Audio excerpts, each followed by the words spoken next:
Salut tout le monde, bienvenue pour cette nouvelle vidéo. Aujourd'hui je vous retrouve pour vous faire mon top 5 pour participer aux 100 livres préférés des blogueurs. Alors les 100 livres préférés des blogueurs, c'est une liste donc qui répertorie, comme son titre l'indique, les 100 livres préférés des blogueurs. C'est organisé par Kevin de la chaîne Palace Crouton. Je vous mettrai tous les liens relatifs à tout ça en barre d'infos avec la chaîne de Kevin, son blog, etc. Ça sera beaucoup mieux expliqué que ce que je pourrais vous dire. Et donc je vais vous présenter moi aujourd'hui mes 5 livres. Donc on va commencer par le 5e et puis on terminera par le premier.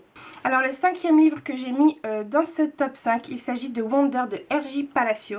Ça fait un petit moment maintenant que j'ai lu Wonder, mais il est tout autant présent dans ma tête. Donc ici on suit Auguste. À chaque fois j'ai envie de dire Augustus, mais non, c'est Auguste. Donc qui est un jeune garçon qui est né avec une malformation, un handicap au niveau du visage. Il a toujours été très protégé par sa maman, resté à l'intérieur, etc. Mais il va demander à aller à l'école. Et donc elle va accepter sa demande. Et Auguste va faire son entrée, il me semble, en 6e. Voilà, donc au collège.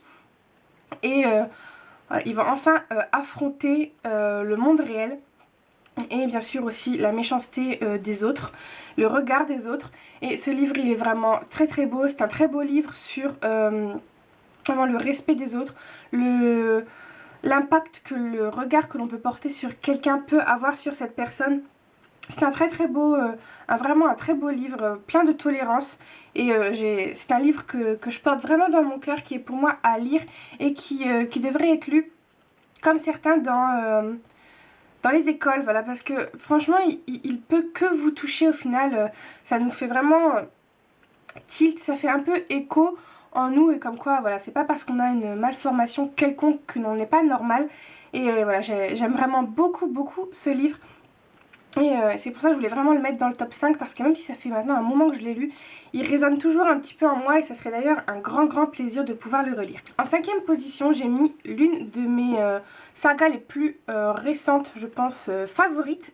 Donc il s'agit de la saga Sœur sorcière de Jessica Spotswood. Donc là je vous montre le premier parce que c'est le seul que j'ai en format papier.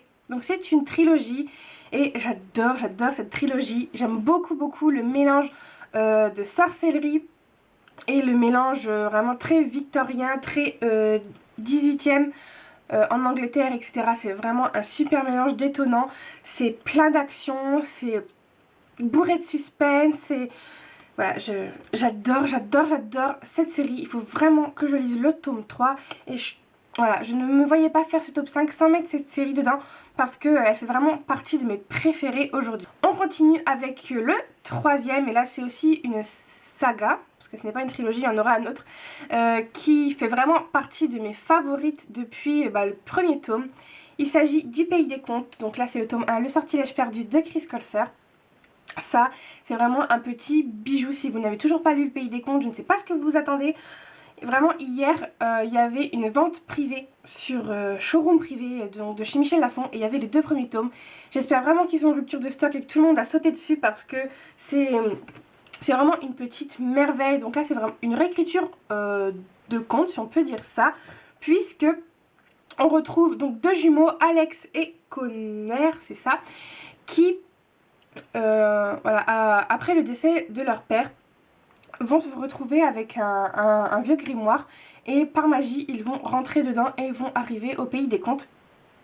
Et là ils vont retrouver vraiment tous les contes de notre enfance, voir que ça ne s'est pas terminé en fait à la fin des histoires qu'on nous racontait quand on était petit, et que nos personnages continuent à vivre dans un monde un peu parallèle.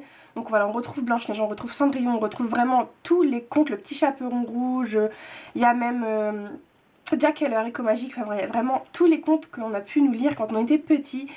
Et voilà, il va y avoir toute une intrigue, toute une histoire, et j'adore vraiment cette série. Elle est vraiment chouette, et j'ai très hâte de lire le tome 4 qui je crois sera le dernier. Voilà, c'est vraiment une série géniale, et là avec l'hiver qui approche, je trouve que c'est juste parfait à lire à ce moment là. On arrive au top 2, et donc le deuxième celui en 2e position, il s'agit de la saga Les désastreuses aventures des orphelins de Baudelaire. Donc là c'est le tome 1, Tout commence mal, de j'allais dire de Charles Baudelaire, oui Anna, de Lemony Snicket, n'importe quoi, de Charles Baudelaire, on aura tout vu. Bref, Les Orphelins de Baudelaire, c'est l'une des premières séries, vraiment saga de tomes qui se suivent que j'ai lu. Je lisais quand même pas mal quand j'étais petite, beaucoup les livres Grand Galop, etc. Toutes ces choses-là, mais les vrais romans, vraiment romans que j'ai commencé à lire, c'est ceux-là. Je ne sais plus du tout si j'ai commencé à lire ça avant Harry Potter ou pas. Faudrait que je regarde par rapport aux années d'édition, je sais pas du tout. Mais en tout cas, ça fait vraiment partie avec l'autre livre qui est en première position et Harry Potter de ce qui m'a suivi toute mon adolescence avant que vraiment je me mette à voir plus loin et à lire beaucoup plus. Les Orphelins de Baudelaire, voilà, il a une saveur toute particulière pour moi. J'adorerais les relire, vraiment. Il y a 13 tomes si je me trompe pas. Et voilà, je les adore, je m'en séparerai jamais. Ils sont vraiment en plus trop beaux dans la bibliothèque. Alors, voilà, je les aime vraiment beaucoup. Et j'espère avoir le temps un jour de les relire. Donc si vous ne connaissez pas, ici on va suivre 3 enfants. Donc Violette, Klaus et Prunille qui, au décès de leurs parents, accidentel entre guillemets, donc leur maison va prendre feu pendant que les enfants ne sont pas là. Leurs parents vont mourir et ils n'ont pas de famille proche, en tout cas qu'ils connaissent. Ils vont se retrouver chez un oncle éloigné qui s'appelle le comte Olaf et qui va leur faire vivre des horreurs.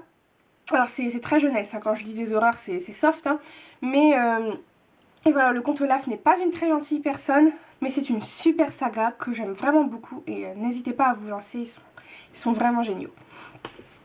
Et en top numéro 1, je ne pouvais pas vous faire cette vidéo sans vous parler de la saga de l'héritage de Christopher Paolini.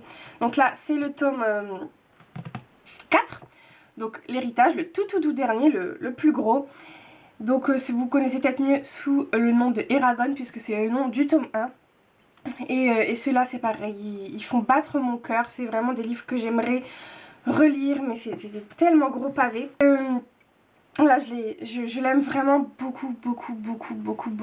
Pour moi, voilà, c'est vraiment juste derrière Harry Potter, c'est la saga Eragon.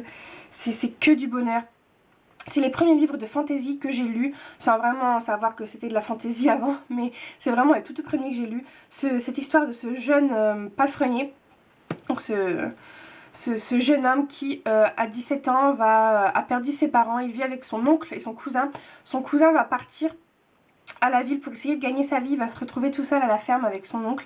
Et un jour, en forêt, il va trouver un œuf, enfin une espèce de grosse pierre bleue qui va s'avérer être un œuf et qui dans la nuit va éclore et on va voir naître un petit dragon qui est Saphira, que l'on voit sur la couverture du tome 1. Et Eragon va apprendre voilà, par plein de choses qu'il est l'un des derniers dragonniers et surtout qu'il est en danger puisque le roi, alors je ne sais plus comment il s'appelle, mais est l'un des derniers dragonniers sur Terre et a éradiqué en fait tous les dragonniers avant lui pour rester le seul. Et voilà, et justement le roi cherchait l'un de ses derniers œufs de dragon. Et voilà, c'est Eragon, c'est juste palpitant, c'est quand même beaucoup de... Enfin beaucoup. Ça dépend des tomes. Je crois que c'est surtout le tome 2 et celui-là le 4, je sais plus du tout, mais il me semble, où il y a quand même pas mal de scènes de baston. Ça se castagne parce qu'en même temps c'est la guerre. Mais voilà, moi j'adore ça, j'adore parcourir la Laguesia à cheval ou à dos de dragon avec Eragon, c'est juste que du bonheur. Là, rien que de vous en parler, j'ai des images dans ma tête, alors que pourtant le premier film est qu'ils ont sorti, d'ailleurs ils n'ont pas fait la suite parce que c'était pas tout à fait ça, mais voilà, moi comme je l'imagine dans ma tête, c'est juste merveilleux, c'est un univers où j'aimerais vraiment beaucoup retourner, surtout ce tome 4 qui m'a fait verser des litres de larmes à la fin. Enfin voilà, c'est juste génial, franchement lisez Eragon, c'est une petite perle. Donc voilà tout le monde, j'espère que ça vous aura plu. N'hésitez pas vous aussi à me faire pourquoi pas votre top 5 de vos livres préférés dans les commentaires. Je serais assez curieuse de savoir quels sont les vôtres. Et puis je vous fais à tous de très gros bisous et je vous retrouve la semaine prochaine pour une nouvelle vidéo. Bye!